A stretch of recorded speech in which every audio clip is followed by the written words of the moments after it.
Buenas tardes, me da gusto. Roberto, el reto en el Valle de la Ciudad de México, en la Ciudad de México con el metro, así como el transporte público, los distintos servicios, las distintas modalidades de servicio que existen en nuestro país, es bajar el tiempo de espera para los usuarios. ¿Es el reto que se tienen en las obras que se están realizando en el metro de la Ciudad de México?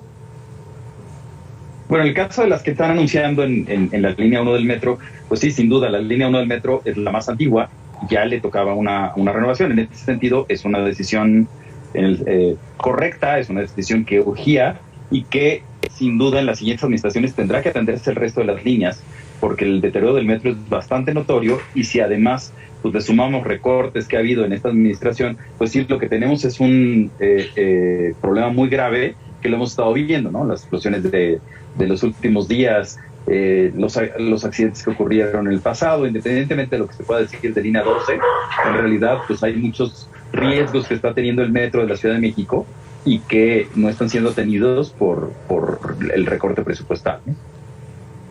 Sí, en orden de prioridad, la línea 1 es de las más antiguas que hay en la Ciudad de México y que requieren de esta modernización, de esta rehabilitación. Después, ¿con qué otra línea usted sugiere que la autoridad continúe con este proceso?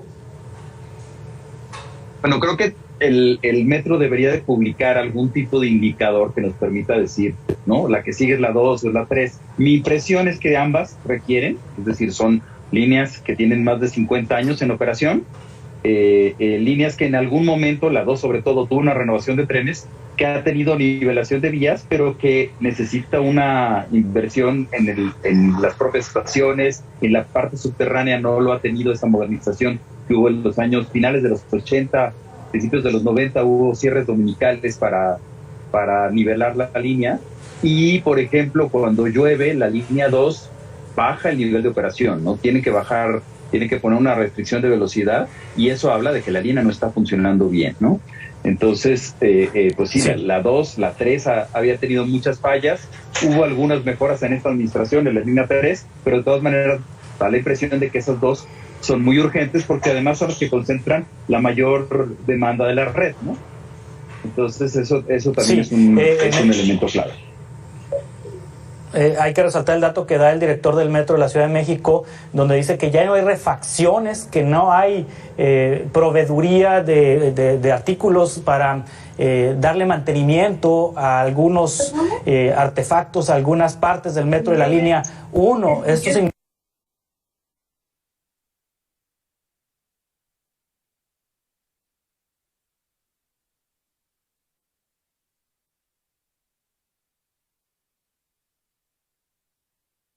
significa que están operando aparatos de origen, copia o toma tecnología de Francia, es de los pocos metros en el mundo que tiene rodadura neumática. Y eso podría hacernos reflexionar si en algún caso, en alguna de las líneas, valdría la pena cambiar tecnología por rodadura férrea, por una alimentación aérea y no hay un tercer riel, digamos, que es lo que alimenta la electricidad a las líneas del metro. Sí son cosas que se podría poner sobre la mesa, ¿no? El tipo de trenes pues van quedando atrás en otras partes del mundo y hay muy pocos proveedores. Entonces, pues sí, esos son parte de los retos que enfrenta. Aunque muchas veces las piezas, las refacciones se pueden hacer en proceso, porque estamos hablando de que pues son piezas también muy especializadas, ¿no? Entonces, bueno, ya en específico podría ser el metro el que hiciera este análisis, de decir, oye, sí valdría la pena en tal o cual línea cambiar la tecnología, ¿no? Creo que es algo que podríamos poner sobre la mesa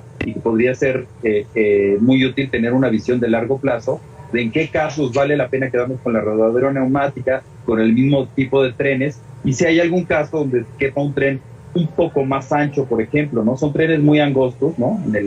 A nivel internacional, 250 de ancho es de los más angostos del mundo, cuando hoy día dominan trenes de 320, pero todo depende de que quepan en los vagones, ¿no? Y de que puedan dar los giros. Son cosas que el metro debería ser muchísimo más transparente en dotar ese tipo de análisis de información. Me parece que uno de los grandes retos del metro de la Ciudad de México, antes que la expansión, sí es dejar todas las líneas en un nivel óptimo de servicio. Y hoy día está más lejos que nunca de ese nivel óptimo de servicio, ¿no? Entonces, pues sí tiene que haber una vuelta de 180 grados. No puede ser que se le siga recortando dinero al metro. O sea, si comparamos el presupuesto del metro en la pasada administración, hubo una reducción de aproximadamente 2,000 millones de pesos, y son 2,000 millones de pesos que notoriamente impactaron, ¿no? Es decir, lo que ocurrió en estos años, pues sí fue una afectación que no debió haber ocurrido, y al mismo tiempo la tarifa va para 9 años, la tarifa de 5 pesos. También habría que plantear algunas diferenciaciones o la posibilidad de que el subsidio sea directamente a quien lo necesita y que el usuario ocasional pague otra tarifa, o el que pague con tarjeta pague una tarifa y el que pague con boleto pague otra tarifa. Habría que poner muchas cosas sobre la mesa, la integración del metro con el RTP, ¿no? El RTP normalmente toca estaciones del metro y habría que buscar esa integración, porque eso le ayudaría a muchísima gente de bajos recursos a llegar al metro con una tarifa integrada, y al mismo tiempo que los usuarios ocasionales, como decía, paguen una tarifa más alta, lo cual ayude a financiar la operación. Creo que tiene que hacerse una reestructuración financiera, tiene que darse mucha información sobre lo que está viviendo el metro. Realmente no sabemos qué es lo que está bien, qué es lo que está mal, o sea, las causas de fondo de estas fallas constantes que está teniendo el metro, pues tienen que ver con pérdida de mantenimiento, tiene que ver con rezagos, que podamos cuantificar, que cuando se hable de candidaturas en los próximos 2 años, que los candidatos tengan también la información para decir, oye, vamos a proponer estas acciones, ¿no? Y que no estemos dando palos de ciego en la estrategia del metro.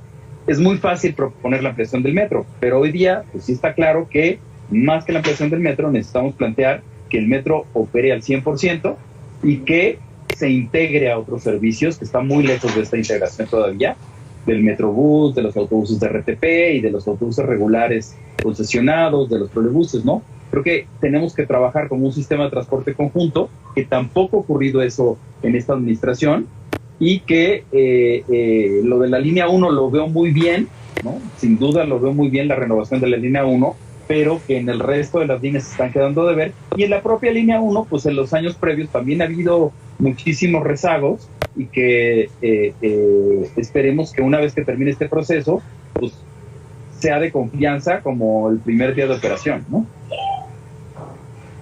Sí, existen mecanismos de vigilancia ciudadana, de participación ciudadana en estas obras, por ejemplo, de rehabilitación, de modernización del metro, y es que con los antecedentes de accidentes que han ocurrido, de incidentes que se han presentado en el metro, y los datos que nos da Roberto Remes de que falta transparencia y falta información para los usuarios, ¿hay algún mecanismo por el cual los usuarios puedan vigilar la seguridad de las líneas, la seguridad con la que se están realizando estas obras? Si bien no es una práctica generalizada, sí hay metros en el mundo que incorporan a los usuarios en mecanismos de gobernanza del metro, órganos de participación ciudadana, en lo que se puede opinar, se puede hacer auditoría ciudadana. Hoy día en distintas dependencias, particularmente la Secretaría de Obras, hay participación ciudadana de la figura de contralores ciudadanos, cosa que también sería muy sano tenerlo, ¿no? Gente con conocimientos de ingeniería que esté presente en comités técnicos y que se pueda tener una vigilancia ciudadana, sin duda ayudaría muchísimo, ¿no? Para saber qué es lo que está pasando. Y que incluso, porque el gobierno de la ciudad tiene una narrativa de no es grave lo que está pasando, casi es casualidad o es mala suerte. Bueno, si es así, cualquier cosa que digan, que pueda ser mucho mejor observado por la ciudadanía, y que esto dé credibilidad a lo que dice el gobierno, ¿no? Hoy día hay muchas dudas. Esto de que no sepamos claramente a ver, la que sigue en la lista de modernización es la 2 o es la 3 y va a costar tanto. Ya en este momento deberíamos de empezar a presupuestar cuánto va a costar. La próxima administración tendría que estar pensando en modernizar una de las 2 líneas. También que sean transparentes.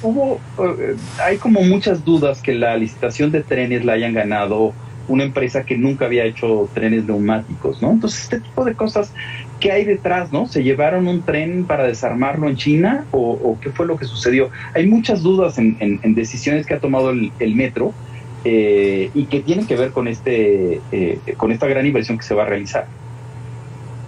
Sí, si un ciudadano pregunta a través de la ley de transparencia todas estas dudas que usted tiene, el sujeto obligado, es decir, el Metro de la Ciudad de México o el gobierno de la Ciudad de México, ¿responden con información o con evasivas? Las solicitudes normalmente están respondiendo bien los gobiernos, pero muchas veces pues sí hay cierto margen de evasivas, ¿no? Eso de que te requiero más información, lo que le llaman... tiene su nombre, cuando te piden que precises lo que estás solicitando, pues son maneras de que si uno no responde, ya no te respondí a su vez desde el gobierno con esta información. Pero más allá de eso, hay muchas cosas que técnicamente quien tiene la información es el gobierno y que bien ayudaría que el propio gobierno abriera, ¿no? A ver, todos los retos de mantenimiento que tiene el metro son estos, ¿no? Y rubro por rubro, decir línea por línea o estación por estación, esto es lo que hay que hacer, esto es lo que cuesta y esto es lo que tenemos, porque el rezago no es menor a 40,000 millones de pesos, independientemente de la inversión, que es muy cercana a esa cifra, que se va a realizar en la línea 1, ¿no? Entonces, ¿cuánto es lo que le hace falta al metro, ¿no? Y eso no lo tenemos claro. Y esto es algo que tendría que ser una transparencia proactiva, no es que el gobierno se tenga que esperar a que el ciudadano le pida la información, ¿no? Hay ciertas cosas que el gobierno tiene que ser proactivo, ¿no? Prevención es la palabra que me faltaba. Entonces, muchas veces la maña de los gobiernos sí es el ciudadano pide y el gobierno le hace una prevención al ciudadano para que amplíe su solicitud, para que la precise, y como no siempre responde a tiempo, entonces ya se archivó la petición. No tendría yo ninguna referencia específica de que lo haga o no lo haga el metro, ¿no? Pero lo que sí digo es, el metro debería de tener una transparencia proactiva, informando claramente dónde están los rezagos, cuáles son las labores pendientes y cuándo están programados realizarse, ¿no? Cuáles pueden esperar y cuáles no, ¿no? Este tipo de información ayudaría muchísimo. Roberto Remes, urbanista y activista, muchas gracias por tomar esta conversación. Estamos en contacto, si le parece, para futuras entrevistas. Magnífico, me parece muy bien. Gracias. Gracias.